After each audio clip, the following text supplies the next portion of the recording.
Welcome to part 2 of the Bowling for Soup Discography Tour. In the last video, we covered the early history and the forming of the band leading up to the release of this album, their self-titled debut record.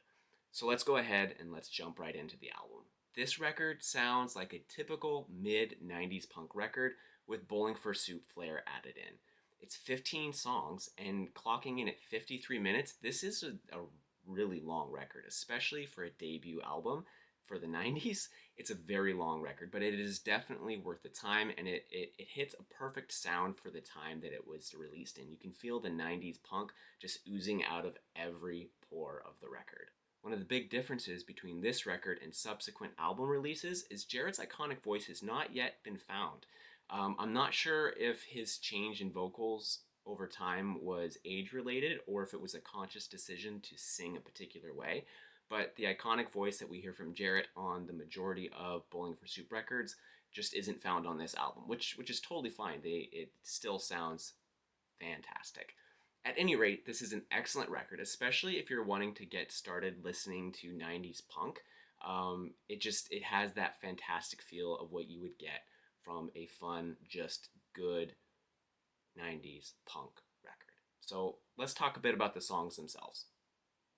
Starting off the record, we have 13, which is a fun, fast little song with a typical punk sound that you'd find in the 90s about a girl who's sticking around because she doesn't know what's on his mind and complaining that she doesn't know what he's thinking. Then we have the song Shark, which starts out with a mini drum solo and then it breaks into the classic sound of Bowling for Soup, or at least what the sound of Bowling for Soup would become. It is probably the most familiar sound that you're going to find on this record, but it's a really good song. And then that leads us into the song Crayon. Crayon, I love the imagery in this song. He says he's feeling like a crayon, and all I can see in my head is Jarrett standing there in a crowd in a crayon suit, just packed into the crowd, wanting so badly to get out. The visual of how tightly a crayon is packed, and when you have that fresh pack of crayons and they're just so tightly packed in there that you have a hard time pulling it out, it almost leaves me feeling claustrophobic. It's an excellent descriptor that really just puts that visual in your mind. Then we have the song Swim. This song makes me want to bounce. It does have a fun little thing that it does with the guitars at the beginning where it does like the do do do do do stop, do do do do do stop. And I love it when songs do that. It's a really cool sound, and I love it when musicians put that into their music. I couldn't find the technical name for it, and I even consulted a few musicians, but there doesn't seem to be a name for it. So maybe we should come up with a name for ourselves. If you have any ideas for a name for that style, go listen to the song, hear what I'm talking about, and then maybe come up with a name and put it down in the comments, and we'll name it ourselves. Anyway, moving into the song Nebraska. This, in my opinion, has to be one of the heaviest sounding Bowling for Soup songs that they have ever released. And it almost has a polka notcha punk kind of feel to it.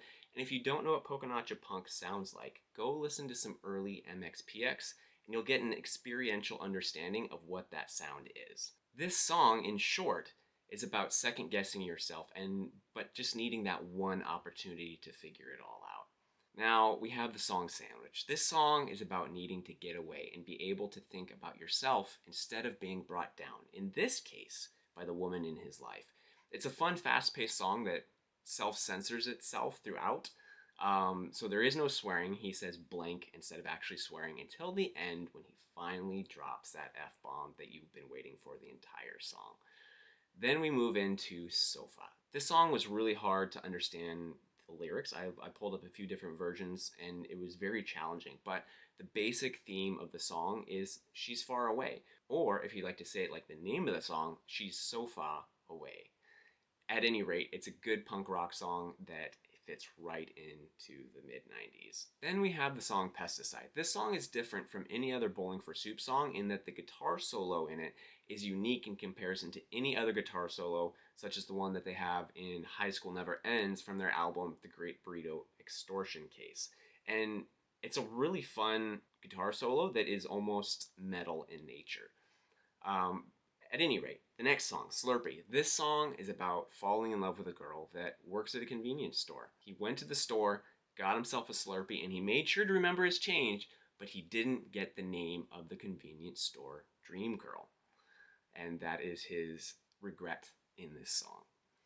Then we have the song hit. Have you ever been in a position where you need to decide if you're going to wait around for someone or if they're just not worth waiting around for? Well, this song is about just that. It's a nice, catchy little tune and sums up perfectly the inner turmoil of the questions, should I stay or should I go? Which brings us in to Psycho. This song is about avoiding dealing with emotions. He can't find the right words to say or how to explain how he's feeling, so he avoids the situation altogether. In the words of Linkin Park, it's easier to run.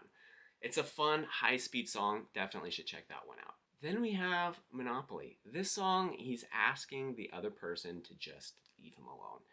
They're not friends. The other person just keeps playing mind games and blaming him for everything that goes wrong, so he's just trying to get away. Next up, London. This is a long song. It's 6 minutes and has a level of heaviness like the Nebraska song, but London has a darker tone to it. And it's about how love can be confusing. And this song expresses just that. He can't figure out if he should love or hate the person that he's singing about. Now, Brooklyn Bridge, this is a short and fast song about changes that are passed due. That's the basics of it. It's short, it's sweet, very simple. It's a fun song. Then we finish off the album with Oliver. Oliver is one of the main characters in the song, and he wanted more and ends up losing it all. This song is about getting the girl in the end after all the material possessions are gone, and she gets swept up by love instead, and Oliver is left just standing there alone, being jealous. Overall, this is a fun record to listen to. It ranges from catchy, almost pop punk, to quite heavy at times. It does verge on metal and has some grunge elements throughout. It's definitely worth a listen to. You should go check it out, give it a listen. Let me know your thoughts down in the comments. And then next week, we're going to jump into the Bowling for Soup half of the album Cellmates. And we're also going to go through their album in full, Rock On Honorable Ones. If you like this review and are a fan of Bowling for Soup or just love music and music history, please remember to like and subscribe and throw a comment down below.